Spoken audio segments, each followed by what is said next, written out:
What is going on, guys? So welcome to this setter training.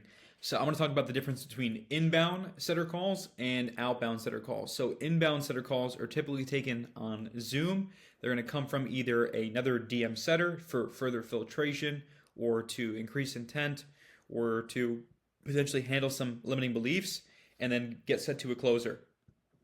That's for inbound.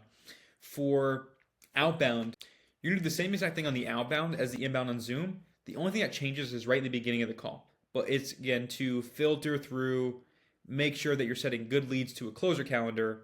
That way you guys, as the company, can close the most amount of deals and you can make the most commissions.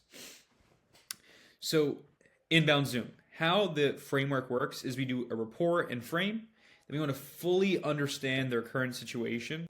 We're going to do a little bit of probing. We're going to do some background questions. We're going to chunk down into their pain. Once we get their current situation, all the pain points, we're going to understand their goals, transition into selling the next call, not the program itself, but the next call. We're going to book and confirm and then qualify. Sometimes you can qualify earlier in the call, but for this sake and for most B2C, we're going to qualify after we kind of already book and confirm. And I'll walk you through that, guys. So the inbound Zoom script. Rapport is just getting to know the person, nothing too crazy. So you're going to say, hey, Joey, what's going on, man? They're going to say, I'm doing fantastic. How are you? I'm also doing fantastic. I just got back from the store, actually. And the reason why we want to say like something like just get back from the store, or I just came out for a swim, or I just put the baby to sleep, is we want to normalize that we're human beings too. We're not sales reps. We're here to help you out, and we're humans just like you. That's why we do that. Now we want to frame the call. Framing the call is super important because it positions you as the authority that this is your call, you run this thing, and that you're here to help them. They're not here to help you. So you say, well, I'm here to help you out as much as I possibly can in the short time that we have. So the best way to do that, man, is just get a quick idea of where you're at, what your goals are, and what you need most help with. Once we have a bit more of an understanding, I'll be happy to give you something that would help you out specifically, man. Does that sound fair? Sounds fair. Beautiful. And then what we dive into is called the discovery. Discovery is just finding out the person's current situation. So who the person is, what do they need help with, why do they need help, and some of the pain points associated with the problems that they're having. There's 4 different types of questions that you're going to ask. You're going to ask probing questions, background questions, chunking down, and need and payoff, which is like goals. So the first question that we're going to ask is, so what do you feel like is like your biggest challenge right now? Like, what do you feel like you need the most help with right now?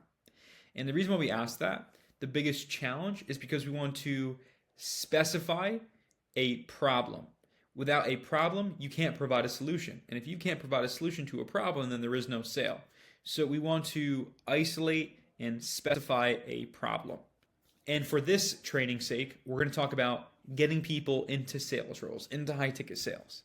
So let's say if you ask, so what do you feel like, man, is just like, I guess like your biggest challenge right now? Like, what do you feel like you really need the most help with?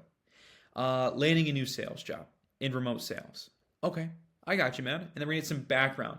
Does this person have experience? Do they not? If they don't, what do they do full-time for work right now? And we're trying to get an idea of their current situation. So just some background. Okay, I got you, man. So just fill me in a little bit, man. Like, how much experience do you have? What do you do for work full-time right now? How long have you been doing that for? And why do you feel like you need help, like landing a new role right now? These are background questions, right? So they're not super invasive. They're just figuring out where the person is specifically. And then we want to probe into the problem. We want to dig. We want to get the pain and the impact. So I guess what's making you want to get into remote sales in the first place? I hate my job and I don't really like it. I want to be able to work remote. Gotcha. Okay, so tell me more. What, like, when you say you hate your job, like, what do you mean by that? It's this. Gotcha. And then what do you make per month just to be able to replace your current income? Like, what do you need to make? I need to make $3,000 a month. Oh, that's totally doable. And just tell me a little bit more. Do you have a family? Like, do you support anyone else financially, or is it just yourself? It's just myself. Then once we get their current situation and a little bit more of the problems they're having, so they hate their job, and then we can chunk down into the pain. Now again, you don't have to ask all these questions, just so you know, like here, and here as well, we'll need honestly like 1, 2, 3 maybe max. These are all different questions that you could ask to get different levels of pain. Now, on a triage call, you want to get 1 to 2 level pain. You want to get 1 to 3 levels of pain deep. So, to give you an example of this, when someone says, I don't like my job, that's the first level. That's a pain point. I don't like my job. When you say you don't like your job, what do you mean by that? We get to clarify. So, we're still at 1 level deep. And then we can ask, let's say if the person says, I just feel like I'm undervalued in my current role.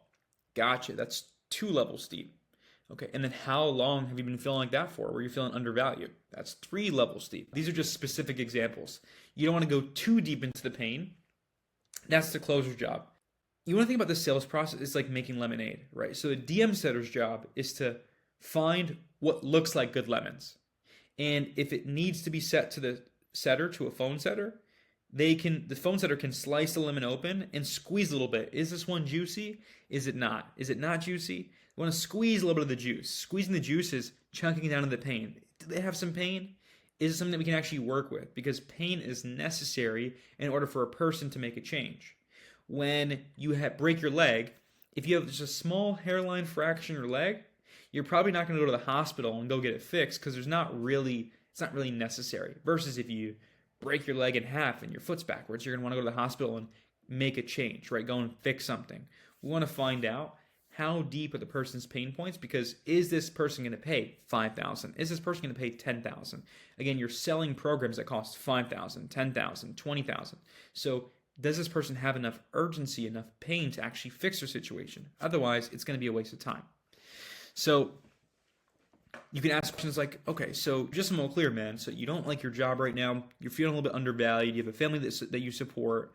I guess for you, man, like, how has this been like affecting you? Like, not feeling like you're getting, how do you feel like this has been affecting you, man? Like, not really getting the value that you know you should.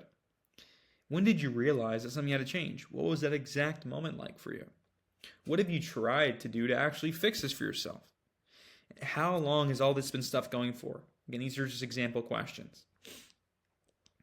It's been going on for a while. Okay, gotcha. And that's why you kind of, put your information into the ad, or that's why you wanted to hop on a call with me today? Yes, got you. All right. So let's say we got this like new job issue figured out for you. Like, what do you want to make per month, man? You want to get to like 10K a month, 20K a month?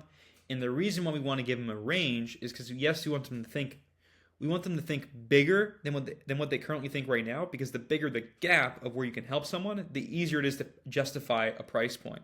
If someone's going from 3K a month to 10K a month and the program's only 5K, anyone would be stupid to not pay $5,000 to go from 3K a month in income to $10,000 a month. I mean, they're literally going from $36,000 a year to $120,000 a year.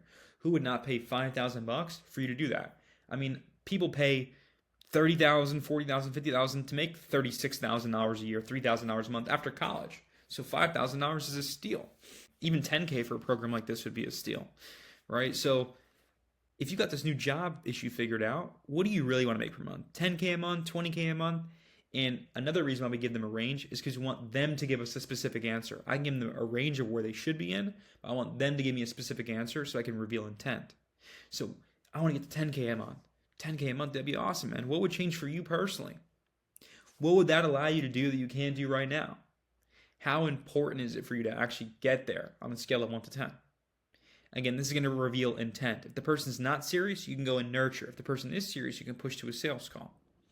Now, again, here's what we're going to do a little bit of a recap. So again, this is the checkpoint, right? You want to make sure you fully understand the problem. You know why it's a problem for them. You got the specific numbers attached to it, and you got their goals. This part in a triage call, in a setter call, should take 5 to 10 minutes max. The entire call should take around 15 minutes long. We want to transition into selling the next call. So we could say, awesome. So here's the deal, Matt. I've got a training for you that would definitely help you what we talked about today. Now, it's good. Do not get me wrong. But it's not going to be the magic bullet. It's going to blow you up to $20,000 a month tomorrow, right? And whether you end up working with us or not, I can pair you with Joey, who's one of our right-hand guys, and he'll walk you through exactly how to be able to help you get from 3K a month, working your job, to $20,000 a month, being a remote salesperson. Does that sound cool? Yeah. All right, cool. So I've Pulling up his calendar right now. I've got his calendar open. What time works better for you? Does this time or does this time? You want to give them two different options. And then they'll pick whatever time works for them. Don't start saying, do you want to do Monday, Tuesday, Wednesday, Thursday, Friday, Saturday? And you never want to book more than 2 or 3 days ahead. Because more than 3 days booked out, the show up rate, so the amount of people that will show up to a closer call dramatically decreases after a few days because it's so far out and the person is out of their pain. So you want to put them in pain in the setter call and help them realize that something needs to change, align with what you do that can actually help them get to where they want to go. And if everything's aligned, you set them up for time. That way they actually are still thinking about their current problems. Now, once you book them in, you can say, oh, and by the way, man, Joey always just has me fill out this quick form for anyone I book in. I'll do most of it, but I need your help with a couple things real quick. For you, how long have you been following Joey for? The biggest problem is that you just can't really land a sales job right now because you haven't really done any sort of advanced training, right? And your goal is to get to 20,000 hours a month? We can skip this question. So on a scale of 1 to 10, man, like 1 being like super strapped, can't do anything with your money. 10, you can do whatever the hell you want. You can fly to Dubai tomorrow and spend 30,000 hours on vacation. Where do you feel like you're at financially? I'm at a 3. Okay, and what does that mean to you? Well, I can go on a vacation, but I don't know if I can go to Dubai. Okay, got you. And what I want to ask here is, because I want to make sure that Joey starts coming with a really good game plan for you, would you say you have above 3K to invest or below 3K? I have above 3K. Okay, got you. Just because, again, I want to make sure that we're coming with the best game plan for you. If you have a below 3K, that's okay too. We just come with a different game plan. And then you can also say some of the frameworks sometimes take 4 to 5 hours a week, so about an hour a day to implement. Is that something you could realistically have the bandwidth for? Can you actually make the time for that? And that we can eliminate any timing objections, any I don't have the money objections, and set financially qualified people onto sales calls. So that's inbound. That's the inbound training. Now the outbound, it's literally the same exact thing, but the only thing that changes is because you're calling these people. Again, these are warm leads, by the way. You're not cold calling. These are people who are already interested. They put their information into a form. They may have already even booked a call for an inbound Zoom, but you might have some free time. You might be able to call these people a little bit earlier and say, hey, man, I just have some free time. I saw that you booked a call with me. Or they put their information in to get access to a free training in one of the ads. So how we start these outbound calls is we say, hey, is this Joey? Yeah, who's this? Hey, Joey, this is Joey with High Ticket Dealers, man. I saw you put your info into one of our ads to get access to the free training to help you, land a sales role and get you to 20,000 hours a month. I just want to make sure you got access to that. It should have been sent over to your email. Do you mind just checking for me real quick? Yeah, I can check. Gotcha. And while you're checking that out, man, I might be able to send you something that's a little bit more relevant towards your specific situation that you could find really useful. So I guess fill me in a little bit. What had you interested in the free training to begin with, dude? Oh, well, and then you go into discovery. Yeah, I really want to be able to land another job. Gotcha. So what do you feel like you need most help with? Do you feel like you just don't really know what to do? And then you go through the script. But that's the only difference between inbound and outbound. Outbound, you're dialing. Yes, you're dialing, but it's not cold calls. Again, cold calls are just calling random people who have no idea who you are, have no idea who your business is. These people who have opted into some sort of training that maybe they have bought a lower ticket product for the business owner, maybe a book, or they're already in a Facebook group or something like that. That's what the difference between outbound and inbound is.